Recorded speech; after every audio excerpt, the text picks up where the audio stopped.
Vivemos em uma sociedade profundamente influenciada pelo pós-modernismo.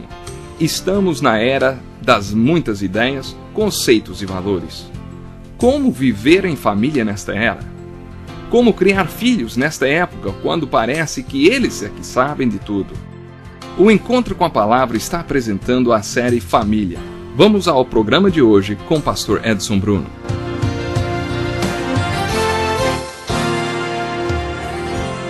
Que bom contar com você para mais um Encontro com a Palavra. Estamos mergulhando nas verdades bíblicas sobre o casamento.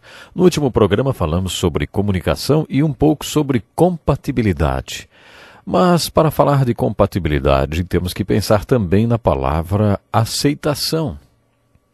Há muitas coisas no casamento e no seu cônjuge que você simplesmente tem que aceitar. Coisas que não mudam. O que acontece é que muitas pessoas são ingênuas a esse respeito.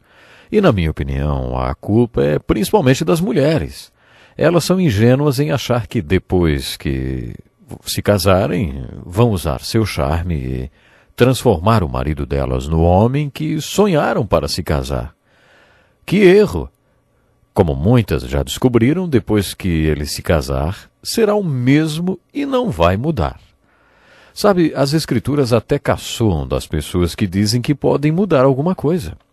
Observe, por exemplo, o profeta Jeremias. Aliás, os profetas tinham um senso de humor muito bom. Ouça o que Jeremias disse. Será que o leopardo pode mudar as suas pintas? Assim também vocês são incapazes de fazer o bem. Vocês que estão acostumados a praticar o mal. É assim que está na Nova Versão Internacional da Bíblia. As Escrituras dizem que nós não mudamos, mas que, sob algumas condições, Deus pode mudar. Por isso você não deve se casar com alguém pelo que essa pessoa será depois que se casar com você. Não vai funcionar. É imaturidade e ingenuidade pensar que você pode mudar alguém. Quando a questão é compatibilidade, você tem que se conscientizar de que deve aceitar certas coisas do seu cônjuge.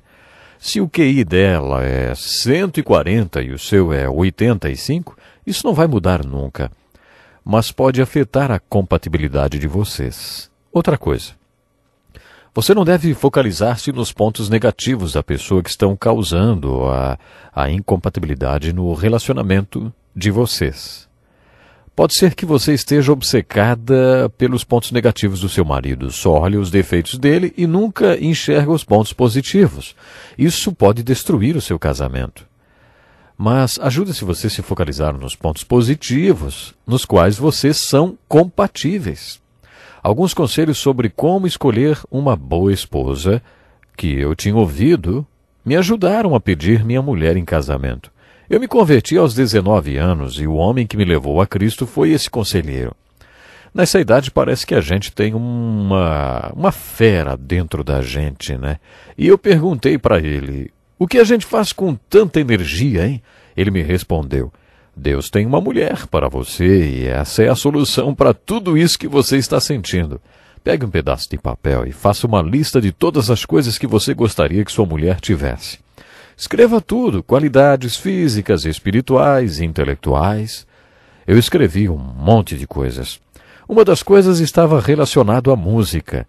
Depois que terminei, ele disse, agora escreva na coluna ao lado uma lista de qualidades que esse tipo de mulher está procurando em um homem. Bonito, músico, espiritual, inteligente, escreva tudo. Depois de comparar as duas listas, pergunte-se se você é esse tipo de homem. E se você não for, então já sabe o que tem que fazer enquanto espera pela sua parceira ideal. Eu decorei aquelas duas listas e quando cheguei na cidade e conheci minha mulher, podia ter pedido-a em casamento na mesma hora. Mas eu esperei pelo nosso segundo encontro para ela não achar que eu estava sendo muito apressadinho. Mas se você tivesse feito isso, saberia se a pessoa era a certa ou não, porque sabia o que estava procurando. Era importante que eu tivesse alguém envolvido com música. Ela tocava na orquestra, estudava violino com o regente, tocava oboé. E, enfim, era incrível. Tocava até o corno inglês. Ela até sabia assobiar, ela era tão musical. Tinha tudo o que eu estava procurando em uma pessoa. Faça uma lista das qualidades do cônjuge que atraíram você logo que vocês se conheceram. Você já pensou nisso? Há quantos anos vocês estão casados? Vai ver que faz tanto tempo que você já perdeu a conta. Não tem problema. Quais eram as qualidades que você procurava ou que estavam no seu subconsciente? Por que você se sentiu atraído, hein? Faça a você mesmo essa pergunta. Quais dessas qualidades ele ainda tem? Agora vamos ser justos e fazer a mesma pergunta em relação a você, né? Quais as qualidades em você que atraíram seu cônjuge? Quais dessas qualidades você ainda tem? Faça uma lista das qualidades que seu cônjuge tem hoje e que você admira e respeita, e outra lista com as qualidades que o seu cônjuge admira, gosta e respeita em você. Mas uma sugestão, faça uma lista de todas as coisas em que você e seu cônjuge são compatíveis. Ao invés de focalizar na incompatibilidade, focalize na compatibilidade. Minha filha uma vez me deu um peso de papel que era uma pedra com a inscrição: se você não está perto de Deus, deveria estar. Quando virávamos a pedra de ponta cabeça, encontrávamos essas palavras: quem tirou do lugar? Essa é uma pergunta justa. Se você não está tão perto de Deus como deveria estar, quem foi que saiu do lugar, hein? Foi você ou ele que saiu do lugar, fazendo que um ficasse afastado do outro? Aplique isso ao seu casamento. Eu sei que vocês não estão tão próximos um do outro como deveriam estar, talvez, mas então, quem é que foi que saiu do lugar, hein? Foi você ou foi Deus? O que levou você a se casar, hein? Já esqueceram? Fala-se muito sobre incompatibilidade física. Olha, isso não é brincadeira, é um problema muito sério. A relação física no casamento, o relacionamento sexual, tem 10% de peso no relacionamento. Mas se for supervalorizado, pode significar 90% do problema. Existem muitos casamentos que acabam por causa de incompatibilidade física. Vamos falar mais sobre isso quando discutirmos o último elo.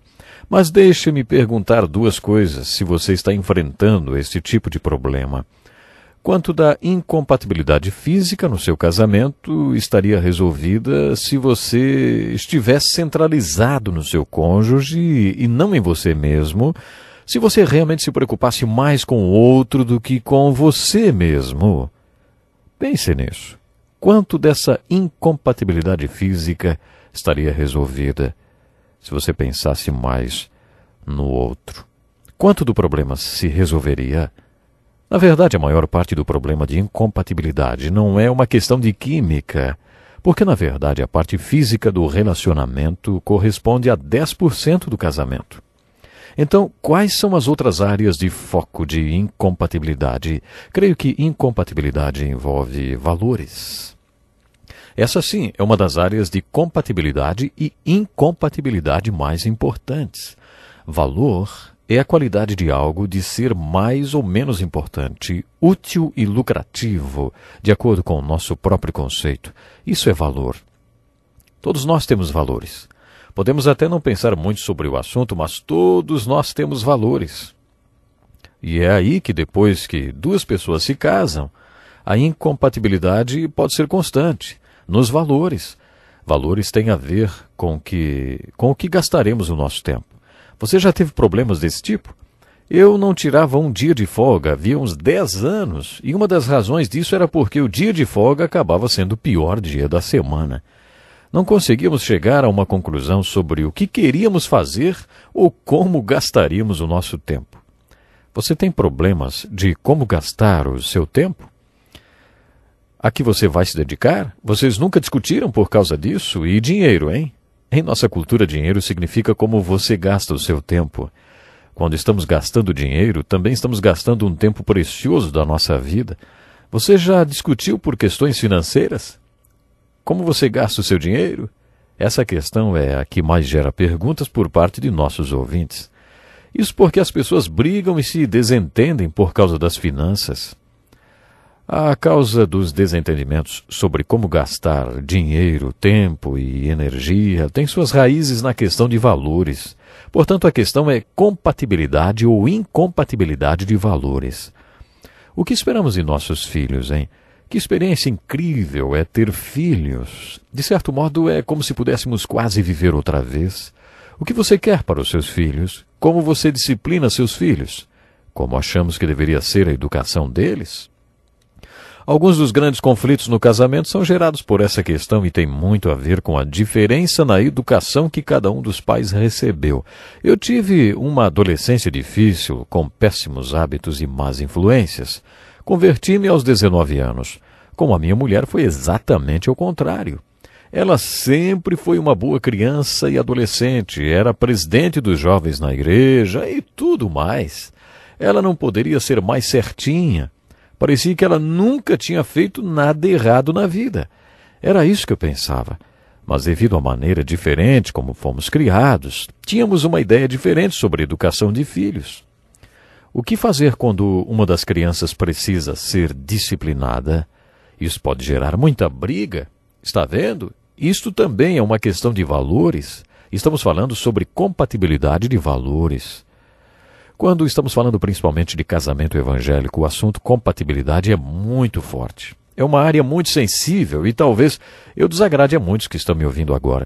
Mas esse é um assunto importante. Como você vê o papel do marido e do pai? E o papel da mulher e da mãe? Essa é uma questão de compatibilidade de valores muito importante. Vocês têm o direito de decidir quais serão esses papéis, desde que os dois cheguem a um acordo. Existem homens que preferem ficar em casa e não veem problema em a mulher sair para trabalhar. Qual é a definição do papel do homem e da mulher? Esse é um país livre. Você tem o direito de achar o que quiser. O importante é que o casal entre em um acordo. Mas se você quer ter um casamento cristão, esses papéis devem ser definidos de acordo com a Bíblia. Você deve se lembrar que toda essa ideia de casamento e família é de Deus. Foi Deus quem inventou o casamento e a família.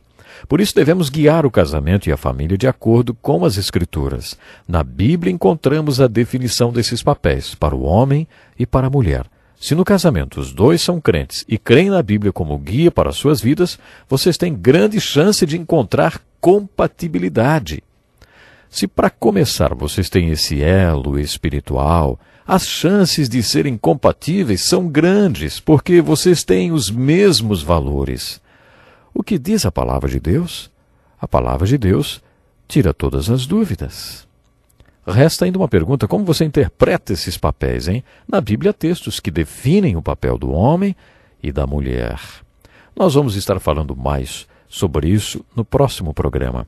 Meu desejo é que você possa ter uma vida em família digna, que você possa ser feliz de verdade. E essa felicidade depende do seu relacionamento em família. Que Deus lhe abençoe. E até o próximo programa. Que lição importantíssima.